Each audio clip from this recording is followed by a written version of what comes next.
Each day on Idaho Matters, through a wide range of topics, you'll hear from neighbors and friends about the ever-evolving social and cultural landscapes of Idaho.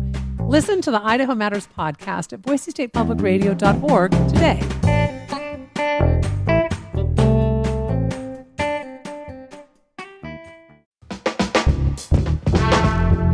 It's The Connector, Idaho Daily News from Boise State Public Radio. Good morning. It's Tuesday, March 4th. I'm Troy Abbey.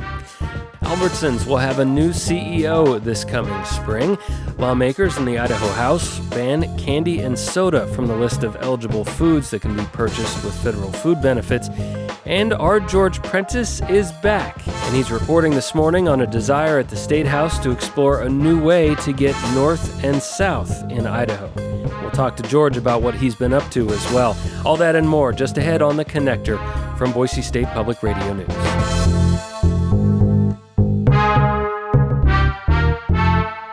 The CEO of Albertsons announced he's retiring May 1st. Vivek Sankaran has led the company for 6 years, most recently through a failed attempt at a merger with fellow grocery giant Kroger. Albertsons is suing Kroger over the collapsed deal. In a statement, Albertsons announced Executive Vice President and Chief Operations Officer Susan Morris will be elevated to CEO. She's served in that role since 2018. It leads the company's retail operations, but Morris started with the company 4 decades ago at an Albertsons store in Denver. She's also now on the board of directors at IdaCorp, the parent company of Idaho Power. Albertsons chair of the board of directors, Jim Donald, said in a statement the board had worked for several years to create a succession plan for its next CEO, and that included evaluating internal and external candidates. Transportation officials are closer to reopening the Eckert Road Bridge in southeast Boise. The Ada County Highway District says temporary repairs have been completed on all the bridge structure with severe decay, and crews are moving on to work on pilings with moderate decay. ACHD says it's working with the Idaho Transportation Department to determine when the river crossing will be able to reopen. ACHD and other agencies are still working on a long-term replacement plan for the Eckert Road Bridge.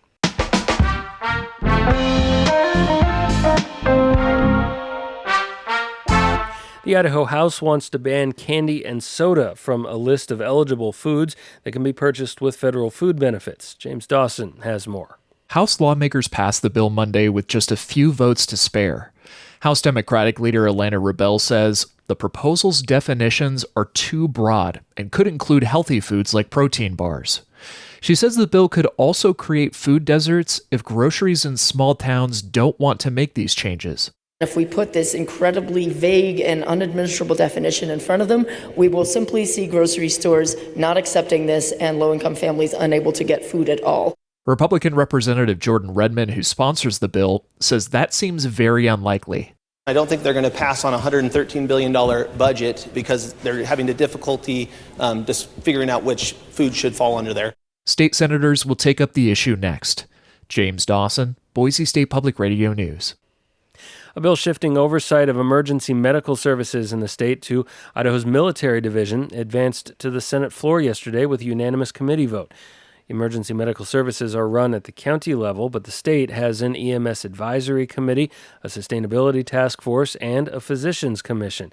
Certification criteria, education programs, and other high-level administration functions are currently under the roof of the State Department of Health and Welfare. The legislation, which received bipartisan support in the Idaho House, would create an EMS medical director, a licensed physician hired by the state military division adjutant general. It would also shift EMS grants available to counties to the military division for distribution. The bill does not make EMS an essential service in Idaho that would then require it receive funding from the state. Many counties across the state still rely on volunteer first responders. That's created staff shortages and response delays in some areas. A bill proposed last year making EMS an essential service stalled in committee. Idaho lawmakers are weighing in on the growing debate over the future of the state's busiest north-south highway corridor. George Prentice has this story.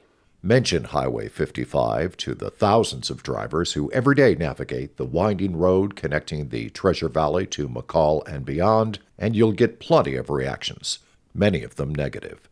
A growing list of high-profile accidents continue to occur on 55. and a recent study tagged the highway as the deadliest route in Idaho.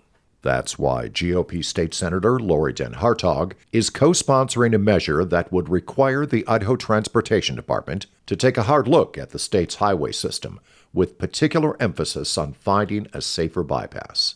What we're talking about here is something that really is more visionary. We're talking about highways where they may not exist today. She has introduced a bill which would give ITD a pretty small window to conduct that analysis. She wants it done by 2027. It may feel quick, and I think it's intended to be quick. Among those supporting the bill are the Idaho Conservation League, AAA of Idaho, and the group RVers of Idaho, represented by former Idaho lawmaker Larry Craig, testifying here before the Senate Transportation Committee. We don't travel 55 anymore on Fridays, Saturdays, Sundays, and Mondays. Why? It's just too dangerous. Senate Bill 1115 is on today's calendar for the full Senate's consideration. George Prentice, Boise State Public Radio News. And listeners may realize this is the first they've heard George Prentice on our air in a while. George has been on medical leave for a couple of months, and we are glad to welcome him back in a limited capacity for now. He's joining us to talk a little bit more about that. George, good morning. Thanks for being here. How are you doing, my friend?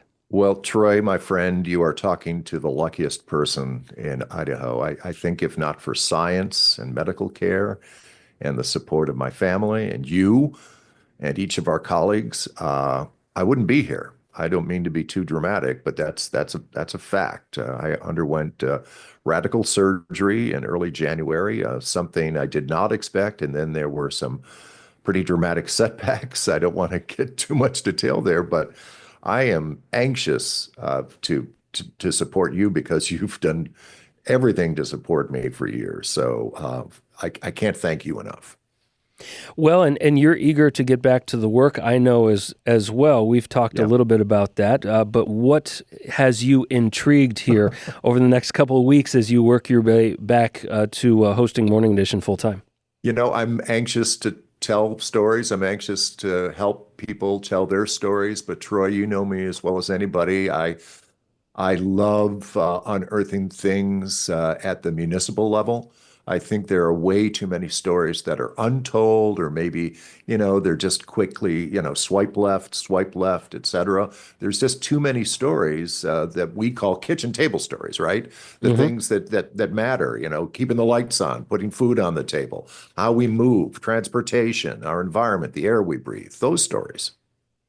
Well, we are happy that you are back. Certainly, we look forward to hearing those reports here on Boise State Public Radio, and we can't wait, and I can't wait for you to be back in the Morning Edition chair full time. That'll come down the road, but we're glad that you're back, and we certainly wish you continued good health and a speedy recovery. Thanks so much. Again, I'm here to support you because you do everything to support all of us. And I love when you're hosting, and I can't wait to return. But first thing first, I want to, support you with some news stories. That, of course, is our George Prentice. You'll be able to hear his reports and soon enough, his hosting on this podcast as well. Like and subscribe to make sure you don't miss it, and that helps other people find this podcast too. The Connector is a production of Boise State Public Radio. I'm Troy Oppie. Our news director is Sasha Woodruff. Our general manager is Tom Michael. Our digital content manager is Lacey Daly. Go out and make it a great Tuesday. We'll see you again tomorrow morning.